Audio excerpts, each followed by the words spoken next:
Hey there everybody, welcome to the Cage Chronicles. This is the first episode of it, and basically what the show's going to be about is just me discussing various strategies for DMing, various campaign modules, I guess, different stories I've lived out through the course of DMing, um, even just maybe even funny stories, but today's first episode is basically at least covering what I use as a dungeon master for Dungeons and Dragons 4th edition. Um, it all depends on what helps you individually as a DM, but uh, it's just this stuff I use for my sessions. And yeah, start with the basics. Pencil, eraser, in case your pencil doesn't have much of eraser, as is the case with mine.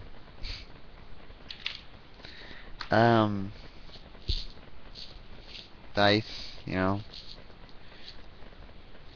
oh so obvious 7, your D10, your 2% dice, the 6 sides, the 20 side, 24, or not 24, 10, or yeah, 8 sided, 6 sided, 12 sided. Ah, usually I'll have like a flash drive with like stuff printed, or not printed, stuff saved on there, like additional information or whatnot, or stuff I've just typed up, even maps that I've found useful on the internet. Not actually dungeon maps, but like the map of the region and whatnot. Uh,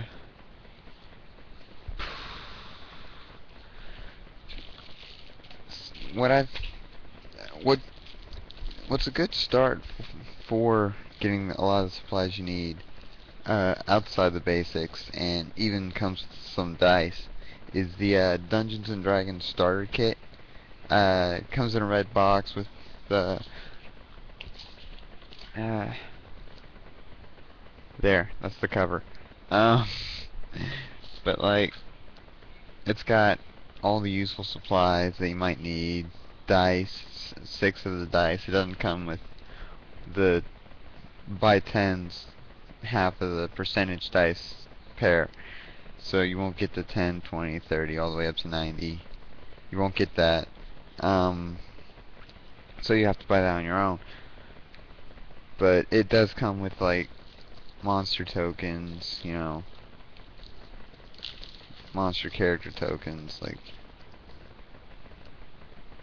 double-sided. I know the vision's kind of crappy. I need a new camera. But yeah, I use that.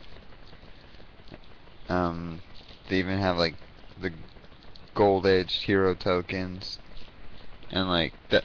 Those work in place of the minifigures, and like I've got no problem using tokens instead. So like, uh, it'll also come with this useful thing for all dungeon masters in training, the Dungeon Master's Book, and this has a bunch of rules on like combat, how to build adventures, running skill checks, 8 encounters really, 7 in the dungeon and 1 on the way to the dungeon. It even discusses the Nentir Vale region, including the Chaos Scar, Fallcrest, Winterhaven. And that's a key one for keep on Shadowfell level 1 through 3 adventure, and that's a fun adventure, by the way. But it'll also come with 4 character sheets,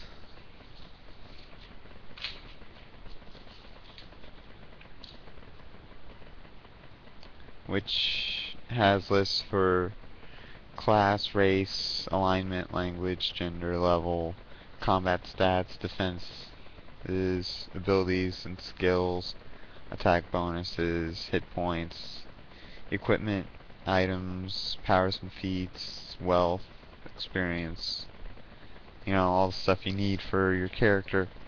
Um, Also, will come with a code for a single-player adventure, which is a continuation of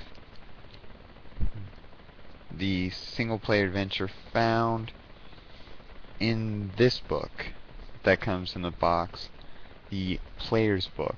Now, this book goes through the basics of building a character, um, has a whole bunch of information on how to,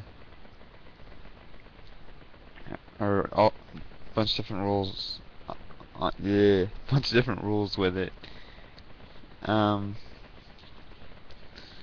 Also comes with a map for the adventure and the DM guide, and it's also useful for playing through the encounters in the player's handbook.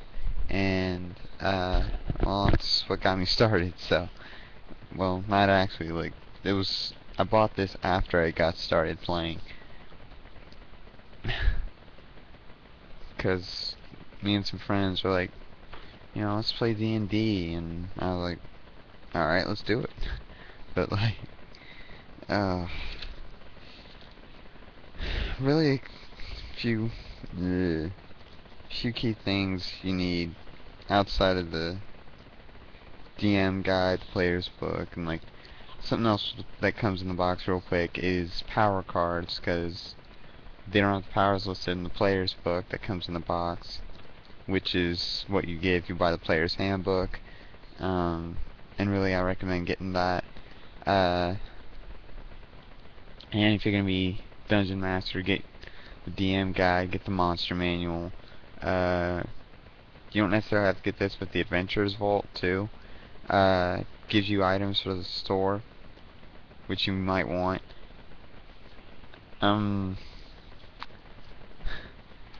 Stuff to write notes on, like in-game notepad, during a session. If you got notes, just take your pencil, take the notepad, just, jot it down, like NPC's name, or a rule change, or a new rule that you made up on the fly. Spiral, write down, like, character ideas, NPCs, or even if you come up with a new character idea to use for a session where you're just a player. Also to write down, like, where your story's gone and what you might want to throw in there. Just, it doesn't even have to be like the pre-built stories, the pre-made campaigns and adventures. Like, you can come up with something completely new. Like, I'm taking the Thrycrean race from the Dark Sun campaign and putting them into my story at some point.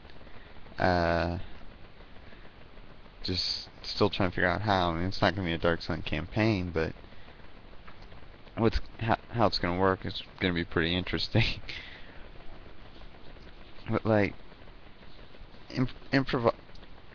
improvisation's really big in Dungeons and Dragons. Like, this game will really stretch your imagination, your improvisation skills, and like, if you can really do like draw maps and whatnot, this is one I came up with last weekend. As was this, like dungeon maps, city maps. And like, these aren't even like actual maps to fight on, they're just maps to look around. Basic handouts to give to the players for later on. But like,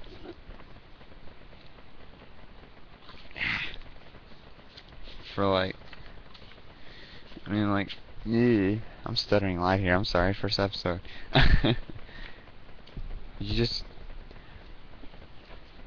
You really need to be able to improvise to pull off DMing really well, and to at least make it flow seamlessly, because if you're in a rut, I mean, you can't rely on the story, because it won't necessarily have what you need. So yeah, you gotta be able to improvise. Uh, Obviously the key essentials, the Dungeon Master screen,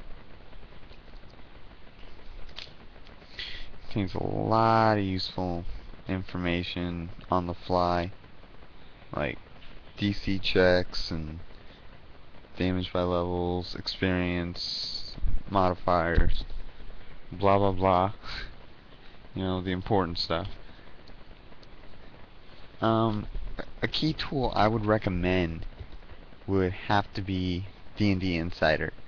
It's a monthly subscription, but it is really, really useful, and I would definitely recommend it because it at least gives you it gives you a character builder, it gives you a compendium that lists all the tools, powers, monsters, characters, deities, or character races and classes. Gives you access to all of that.